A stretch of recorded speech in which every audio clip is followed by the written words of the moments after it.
What is up? We're talking about the Paradise Jam, a massive, massive victory for Colorado State men's basketball against Creighton on Sunday. 95-81 is the final. We will dive into the Buffs' overtime victory on Saturday as well. Started slow against Duquesne, but able to pull it out, survive and advance another day. Both of these teams, man, they're scrappy. And I've as you guys can see, I got my Rams hoodie on, repping strong, aka this is from our man Eric Weedham, aka the D-line. Jumped a little ahead of myself there, but what a win. What a win for CSU.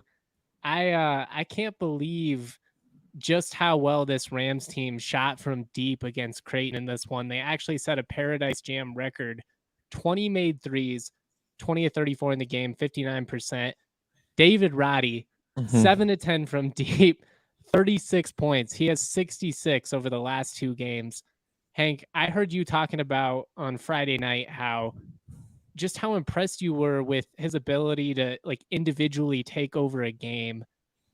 I mean, this was exactly like that, but it was a completely different performance. I mean, against Bradley, he did all his work down low, bullied him in the paint. Today, he lights it up from three. I mean, just as an outsider, I mean, how good can this Rams team be? Because if you're beating Creighton by double digits, you're for real. Yeah, I mean, with Roddy, like tonight, it was totally different. You know, mostly because they just gave him the ball. Like in the first half of that last game, it was ugly. You know, there was they had 21 points or something like that at halftime, and still every time Roddy had gotten the ball, he'd scored. But then in the second half, they finally got him the ball, and so they were able to come back and get the win and all that stuff. Today, it was just they got him the ball, and it worked the entire game. Definitely really exciting for sure. Again, like this Creighton team, still a question mark. You don't know that this is like a top 25 squad or whatever, but a huge win and a game that really wasn't all that competitive. You know, early in the second half, Colorado State kind of pulled away, and that feels a lot better than the way things went in that first game of the tournament. But yeah, I mean, 5-0, everything that you want is still in front of you, absolutely. And you know, I guess I haven't watched much of San Diego State yet this year, but you have to think that Colorado State is the favorite, if not really close to being the favorite in the Mountain West at this point. Yeah, I mean, San Diego State, they're going to be really good. They added Matt Bradley, a Cal transfer who's a gifted scorer, but just kind of going back to your point there about CSU pulling away in the second half in this one, Creighton actually opened over the first 4 minutes with a 15-4 run, took a lead, kind of seemed like they had some mojo going. CSU just completely slams the door on that. They light it up, continue to shoot well down the stretch, and really, I mean, just kind of go for the throat. And the thing that was really nice about this performance is there weren't a lot of forced shots. You know, there were a couple, but I felt like a lot of these attempts from deep were open, they were in rhythm. And it was just really good ball movement against a team that has a significant length advantage. Obviously, you know, we saw Bradley kind of give the Rams some trouble with their length in this one. And that's going to be a theme for CSU, you know, throughout the course of the season. How are they able to deal with the bigger teams? Today, you're going up against a big time forward, you know, 6'7" Ryan Hawkins. He's a 3-time, you know, All-American at the D2 level, really, really a successful player. He comes in, he has a nice game. I mean, I don't want to diminish him or anything like that. 13 points, kind of slowed David Roddy down a little bit in the second half, but it didn't matter. It didn't matter that Creighton was the bigger team. It didn't matter that Creighton, you know, kind of has the brand name, the recognition coming in. CSU, like you said, really controlled this one for 40 minutes. Like there was maybe 3 or 4 minutes where if you're a Ram fan, you're kind of sitting there like, oh man, if Creighton keeps this up and if CSU starts to go cold, maybe this one could kind of flip. That never happened. CSU kept lighting it up. They kept creating quality possessions and they kept knocking them down. And that's what good basketball teams do, right? Like sometimes it's kind of simple. Sometimes in football, good teams, they score more than the other team. Well, today, you know, CSU, they scored a hell of a lot more than Creighton did. And I'm just pumped. I'm really, really pumped. Obviously, it's been a brutal football season. I mean, CU at least, you know, played pretty well at home. For CSU, pretty much just frustration after frustration, and another weird loss for the Rams football team last night in a shootout at Hawaii. But this basketball team is rolling, and Is it bold of me to say CSU right now should be a top 25 team? I mean, yeah, it is, but why not at this point? Again, like you haven't seen them do anything wrong, and so you should be hyping them up like that. But it's still early, and still, I mean, the beginning of that game is kind of what you expected, right? You saw Creighton go out there. I forget who they played in the first round, but that game, that was another one where they just blew the doors off their opponent immediately, and then just took off from there. And honestly, I kind of expected the same thing. And when you see it start to happen the way that it was going, it's what you expect because you've seen it before. But they bounce back. And to be able to end a run like that when they do come out that hot, it's exciting for sure. And it makes you think that this Creighton team is pretty good because you've seen them jump on their opponent like that right out of the gate a couple of times now. Yeah, I mean, it's really exciting to be able to beat a team like that for sure. Obviously, a really big game from David Roddy in this one. He goes for 36, 13 to 20 from the floor. Just an insane shooting percentage. 7 to 10 from deep. He came in with 3 made threes in the 4 games prior to this one. I also want to shout out a couple of other individuals though, because Deshaun Thomas was tremendous in this one. He was 8 of 15 from the floor, 5 of 8 from deep. He kind of plays that 5 role for CSU. Really, probably best suited to be more of like a stretch 4 in an ideal world. You'd pair him next to a more traditional center. Just with the given, like the makeup of CSU's roster, it kind of works out where he plays the big man. But we saw today with him being able to stretch the floor and knock down those perimeter jump shots, it just puts you in such a difficult position defensively because if you chase him, he's going to drive on you or he's going to pass to one of the Rams cutting guards. They did a good job of that. And today, I mean, like I said, just clutched 21 points, 8 of 15 from 3. On top of that, you get 17 points, 11 assists from Isaiah Stevens, 7 of 10 from the floor. This is after he went 2 of 12 against Bradley. He didn't force anything. He really didn't start looking to score until kind of later in this one. He was just, happy serving as CSU's facilitator. And I just think that's the greatest strength of this Ram roster. One is the continuity, but 2, it's just the unselfishness. You have a guy, Isaiah Stevens. This is a former Mountain West Freshman of the Year, preseason all-conference selection. Yeah, I'm fine with deferring to David Roddy all night. That guy's really fucking good. He's putting on a show. And I think CSU's ability to get production from so many different individuals. You have 7 guys hit a 3 in this one. It's the difference, and it's what's going to make them just so tough. It's the depth that they present. Most teams are really comfortable going 7, 8 guys. CSU comfortably going 10, 11 deep into the rotation. Yeah, and Roddy just didn't have any help that first game. Nobody else was doing anything. You had like Tanjay off the bench. Yeah, he had a nice little spark, but it was mostly just Roddy. Yeah, absolutely. And still tonight, like you've only got 2 other guys in double digits, but that's all that you need. Like if he's going to put up 36, you just need everybody else to not blow it. And everybody was efficient. And I guess that's the big thing is they're not chucking the ball up like I think that they did in the first game. I think that they did settle for quick shots. They settled for deep shots, and Isaiah Stevens in particular, flipping things around and letting the game come to him more instead of feeling like this offense is kind of stalling. Let's chuck up a deep 3 and see what happens. They got rid of that part tonight, and that is so important, especially when you're playing a good team like Creighton.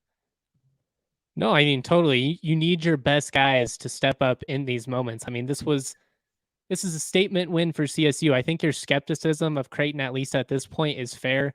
They have 5 new starters, coming into this season. They were undefeated, obviously, coming into this matchup. But, I mean, really, other than a win over Nebraska, who's, kind of a middle of the pack team in the Big Ten, not a ton to pound their chests about. I will say, just based on the talent they have on the roster, some of the guys they've been able to bring in, I do think they're an NCAA tournament win. And I just think these are the type of wins you have to get as CSU. You're not necessarily going to get the recognition right off the bat. Obviously, people were kind of dipping their toes into the excitement for CSU. They received some votes in the AP poll at the beginning of the season. Getting a win over Creighton, whether they're, as dominant as we've seen them in other seasons as not, it's just big for CSU. I mean, it wasn't necessarily perfect. There were some instances in which Creighton was able to get hot. it's definitely alarming that they got outscored 46-28 in the paint, but some of that also makes sense, right? I mean, if you're knocking down that many threes, you're not having opportunities necessarily to score in the paint. There were a couple of instances where Deshaun Thomas, James Morris, CSU's bigs, they were able to drive the hoop, get in good position, and just kind of didn't have the touch on some, attempts near the rim. By my count, there was about 10 points that CSU should have had in the paint just from those guys that they kind of weren't able to convert on. But outside of the lack of length, there's just not much to nitpick with this team right now. Yeah. I mean, really, the only thing that you look at is just how that offense struggled in the first half of that Bradley game. That's the only thing that really stands out as something where you say, this is not a good look. And again, that's just them not playing the best basketball that they can play.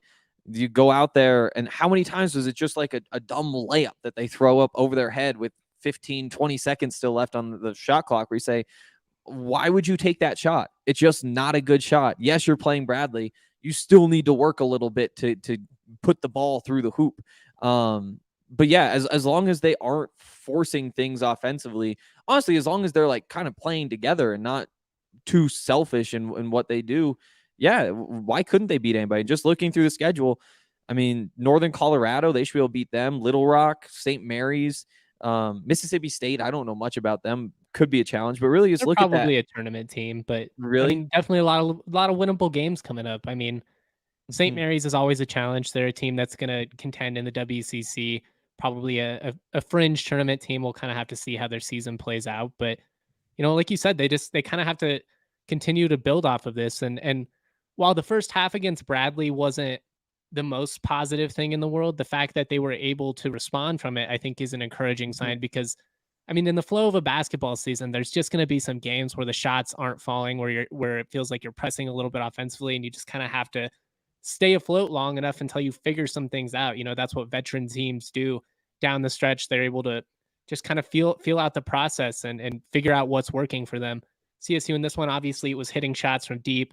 They continued at it throughout the game. They didn't really have to make a ton of adjustments other than really, I mean, dealing with Creighton's length a little bit. They drew a couple of early fouls down low in the post, and I was worried that was going to be a bigger factor than it was. Again, they did get significantly outscored in the paint, 46-28, but I don't know. I don't want to nitpick too much on a game where they were really potent offensively, but this was a nice couple of days, I think, for hoops fans in the state in general. Like, obviously, we'll talk about CSU significantly over the next couple of days. Really looking forward to seeing what happens, whether they go against Southern Illinois or Northeastern in that championship game on Monday. But a nice recovery win for the Buffs as well on Saturday. They start slow against Duquesne, trailing at halftime. It kind of looks like it's going to be a really disappointing showing for the Buffs in this tournament overall.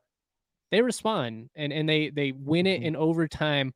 What stood out the most to you about that Buffs win and just kind of their resolve in it?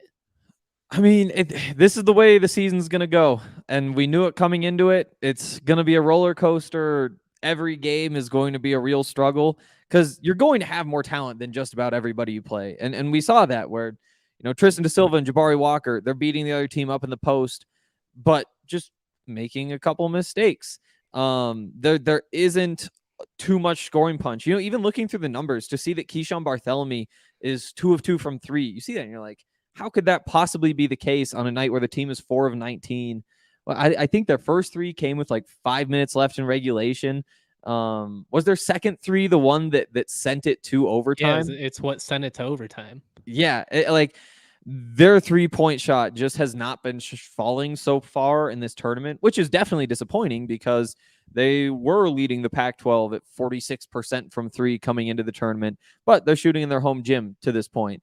And at some point, you just got to get used to shooting somewhere else. We'll see what this means. I'm not sure that Colorado is a 46% 3-point shooting team. I also don't think that they're like a 20% 3-point shooting team that we've seen at this point. So just with a young team, what are the strengths? What are the weaknesses? I mean, we don't know. They definitely don't know either. And it's just going to be, when they win a game, it's not going to be pretty. That is not this year. That is next year, the year after. The question is whether they can pull out enough of these games to get to the tournament. And so far, they're 4 for 5 making it happen. Well, I guess the main game they did win pretty easily, but they're 3 for 4 in these games making it happen. And it's going to be an adventure every single night. So obviously, I mean, there's always going to be a challenge when you have to replace as many guys as CU did from last year's roster. Obviously, a really talented team. They had a win in the NCAA tournament. I think there's a lot of excitement, particularly with the young players that Tad Boyle's been able to recruit. You mentioned the shots, you know, especially from 3-point, at least in the Paradise Jam, they haven't exactly been falling. How much of that is just the shots aren't going down? I mean, is the shot selection good? Did you like, you know, how they created over these last 2 games, especially compared to how they were at home? You know, it might be a case of the shots just aren't falling, you know? Yeah, and I honestly think you just kind of have to wait and see. Like, it seems like for the most part they're taking good threes. Like, it doesn't feel like they're forcing them up. Because it's hard for me to nitpick, you know, because that was CSU at times last year. Statistically speaking, they were one of the top 3-point shooting teams in the Mountain West, but they were also really streaky. Like, it would be games where, you know, like today, where it seems like they can't miss, and then all of a sudden they'd have another game where they miss 13 straight, and it all evens out over time. But when they're not falling, it really just starts to add up and compound. And one of those things where it's like, it's not necessarily bad offense. It's just, we're just not taking advantage of the opportunities we're creating. Yeah, absolutely. And I mean, there's just other weird things that happen. You know, Elijah Parquet, he slips on the court, looks like he tweaks something. And you're just like, well, this was bound to happen. People have been slipping all over this court for so long. And he still winds up playing 30 minutes. But you see him go to the bench and he's sitting there for that stretch. I don't think he closed the game out, which is weird. So I'm not sure if there's still something that's kind of like nagging him there. But there's always going to be things like that in a college basketball game. Just whatever the weird little tweak is. Somebody hurts his leg a little bit. Somebody's in foul trouble. Just those sorts of things. No rest, like in between the games, and it just such a short turnaround. For sure. But yeah, I mean, you wind up with Tristan Da Silva in foul trouble. And it's just not a team that has a lot of room for error. Just because you know that bad things are going to happen to them because they're all 18 or 19. And it's just the world that we live in. And you got to find a way to win. And they were able to do it against Duquesne. One more game in this tournament. Who they have now? They'll have I can't remember. But yeah, who won in the Brown game? Yeah, but then they go to they have the home game against Stanford, then they're at UCLA, and they're home against Tennessee, and that's going to be a really, really telling stretch because there's a chance that they go in there and they get blown out, and there's a chance that they go in there and I honestly think it's going to look kind of similar where they give up a lead and then they're able to claw their way back. And then they give up another lead and they're able to claw their way mostly back. And then they wind up, I would guess, just coming up just short because you can't expect to win all these close games against better teams. But we're starting to get a feel for what this team is, at least. So what is the sense amongst Buffs fans right now? Because obviously Ram fans are riding high. The team's 5-0. They've got a big win over Oral Roberts. They've got a big win over Creighton. The Buffs, I mean, they only have one loss. Somewhat of a disappointing showing against Southern Illinois. But I mean, you and I talked about it on the preview show. That was deceptively kind of a difficult draw in that opening round. Like we both said we thought they would be a bigger challenge than either of the teams that CU would have to ultimately face if they were able to move on. Mm-hmm. Are Buffs fans feeling good, especially after the overtime response, or is it kind of a wait and see deal, especially because, I mean, let's be real, Duquesne's not a very good basketball team. Yeah, I mean, I do feel like it's more of a wait and see type of situation. Like, you just can't, I think everybody's still really, really excited about this team, but you know, coming into it that are they a tournament team? And I think it's probably less than 50-50 that they were a tournament team. I thought that they'd find a way to get hot late and get in. But it was more likely an NIT season. And when you're looking at things through that lens, sitting here in 4-1 at this point isn't really that bad. Especially I haven't been paying attention to the Pac-12 these last couple days. I know that they got off to a pretty hot start. They had a couple, was it 2 overtime losses a couple of nights ago? But the thing is, like, if they win, was it 75% of their non-conference games, they'll get half of the conference. Is it 5 or 6 that they get in to determine if they win? Something like that. And at least the early returns there are good, which means an NIT trip should be very easy. And who knows? Maybe they're able to kind of work their way into the field afterward. But this is what you expected. It's a young team, and they do a lot of things that are a lot of fun, and they do a lot of things where you're like, KJ, stop sprinting every time you get the ball. A lot of the time it works. Sometimes you just dribble it off your leg or fall over or something. It's just it's not sustainable. And it's just figuring those things out, figuring out the footwork in the post, figuring out how to use your size to beat somebody, how to use your just it's going to be a bit of a project this season. But they're so talented that it might be a project that winds up in the tournament. Well, and one of the fun things about that is you get to watch the team grow together. I think that's what makes CSU so beloved right now. Is this is a group that's over the last 3 seasons, they've worked through those growing pains of some nights looking like a bunch of freshmen that don't know what they have to do to this point being a legitimate top 25 team. And we don't necessarily see a ton of that in college basketball, especially in the transfer era. So many guys going one and done, two and done.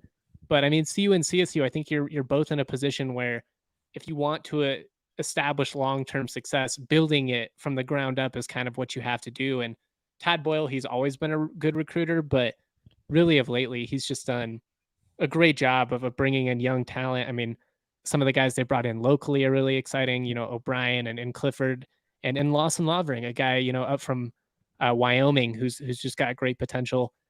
As just purely a college basketball fan, I'm very interested to see how this CU team kind of matures and progresses over the next couple of months. I like their potential. I still feel pretty good about them sneaking in as a fringe NCAA tournament team, but you're going to have to win some big games. And that's just kind of part of the process. We've gotten kind of general here. I want to get your opinion on kind of individually who made the biggest difference for CU in this Duquesne victory, because obviously when you look at CSU the last couple of games, you can highlight Deshaun Thomas, you can highlight Isaiah Stevens, but it's been the David Roddy show. It's been all about him. For CU, for me, it kind of felt like Evan Batty kept things afloat, at least down the stretch in that second half, both offensively and defensively. I just felt like he gave them a spark. Do you agree with that? Or is there someone else that you kind of felt like made the ultimate difference in that one? Yeah, I think that's probably a good one. I think what he started, was it 4 of 4 with those jumpers in that game? You just need something like that to happen. Like, you need somebody to be knocking down those shots. And do you expect Evan Batty to be knocking down every 18-footer that he shoots all season? No, but he was able to in that game, and somebody had to be able to in that game. So I think that's definitely a good place to start. And I think that's probably going to be the place where you're getting stability more often than not this season. Jabari Walker, 4 of 15 from the field, but I personally didn't feel like it was that ugly. Like, I thought that he was converting more of the attempts down the post, plus 13 rebounds. But that's another spot that you look and just say, if you could just find a way to put 2 more of those in the basket, so many are so close that you should be able to do that, then you don't have to worry about overtime. Then you're up 6 points as this thing winds down. And that's the thing about college basketball is if you go to overtime, it's a really bad look. But if you beat basically any team by, 6 points, 7 points, it's tough to complain about it. And 4 of 15, you knock that up to 7 of 15, 6 of 15, where it should be. That is the difference. Elijah Parquet, 3 of 11, kind of that same thing there. They just didn't have enough guys who were efficient shooting the ball. And the guys who were efficient were, Luke O'Brien coming in off the bench, who knows his role and got his job done. Neat Clifford, similar, but Keyshawn needs to be really good for this team to be good. And 5 of 8 from the floor for 12 points. It's not bad, but it leaves you with some question marks when that's what he gives you. You just want him to be more aggressive? Yeah, I mean, you want to be more aggressive. You kind of just want his shot to fall more so he's confident to take more of them. When the Buffs were winning early in the season, it was because they were getting 20 points per game out of Keyshawn. And when you're not getting 20 points per game out of Keyshawn, those just need to be made up somewhere. And again, it's just kind of a gamble every night where you have all this talent. You don't know who's going to do it. And to be fair, I guess it was a pretty well-balanced effort. You have 5 guys in double figures. Just didn't feel like there was a straight up go-to option necessarily in that game. Yeah. I don't know. I was impressed with the way CU was able to respond down the stretch in this one. I will say the Buffs, I believe, were 10-point favorites, or maybe it was 10.5-point favorites. I actually, assuming that they were going to respond from the win against Southern Illinois, bought it up a little bit to get it at plus money at -11. And there was an instance where CU was up by 9 in overtime and they had an opportunity. I was like, oh my God, I might actually get this on a back door here. And Southern Illinois ended up making a shot and they cut it to 7. I was like, all right, well, that's not going to happen. But ultimately, I think you got to like the resolve. Yeah, I mean, I guess you want to see them come out and maybe not put themselves in a halftime deficit, kind of similarly to CSU. Take what they had in that Bradley game, build off of it, look a little bit better in the next outing. But all in all, I think both of these teams are getting what they hope for in this tournament, and that's just getting valuable minutes for the entire roster, playing in competitive matchups, and also just kind of getting a feel for that tournament style game, because obviously you're going to have to do that again in the Pac-12 tournament. There's going to be moments where in conference play, you're tired, you're worn down, you got to play 2 games in a week, and it kind of tests you. And I think that's just kind of the lens you got to view this through if you're a fan of either of these teams, is ultimately the goal was to try and go to the championship, and it would have been really fun to have a Rocky Mountain showdown in that championship. But ultimately, like, what they want to accomplish is yet to happen at this point. All of their goals are still ahead of them at this point of the season. For sure. And it's going to be a struggle. It is going to be a struggle. We'll see what happens. All right, we got a question here from my man Jason. Justin, after seeing the teams in the Mountain West play a few non-conference games, how do you feel about the Rams getting through the conference? Am I wrong, or does it look tough this year? The Mountain West is as deep as it's been in a long time. I mean, you had UNLV go toe-to-toe with Michigan the other night. Utah State has looked really awesome. Justin Bean has just taken his game to a new level since Niemus Keita moved on. I think it's going to be tough. I mean, even Nevada, who people are making fun of at the moment after a 1-3 start, really disappointing. I mean, their at-large chances are slim to none at this point. I still think they'll play a factor in the Mountain West, though, just with the talent that they have on the team. Anyways, as you can tell, I can ramble about all these Mountain West teams. Even Wyoming, I think, is really going to challenge guys at certain points this year. I said preseason CSU probably splits with them just because it's so tough to beat a talented team twice in the season. Yeah, I'll talk more about CSU on the Rams pod, obviously, and Henry will dive more into the Buffs individually on the Buffs pod. Really, really encouraging stuff. I think ultimately you would have liked to have seen a little bit better showing from the Buffs in this one. Obviously, a letdown, though. We're not going to get a Rocky Mountain showdown, but these teams are growing. And, I still got my prediction of CSU winning it all. We'll see. Obviously, they're going to have to survive Northeastern or Southern Illinois, and you don't want to overlook either of those teams. But I think it's safe to say the Rams are probably going to be double-digit favorites, if not close to it, in this title game. I'm looking forward to seeing how they respond. I'm looking forward to seeing how the Buffs respond too. It's going to be a fun basketball season. Hank, thank you so much for joining me. To everybody tuning in, thank you for listening to our show. We'll have another live show tomorrow, breaking down what happens in this Paradise Jam, and then just kind of what to take from it moving forward a little bit more than what we did tonight. But if you're a CSU fan, you're feeling good. If you're a Buffs fan, you're feeling good too. Wins are wins, and that's what it's all about. Thank you to everybody for tuning in. We will be back tomorrow night. Much love. Peace.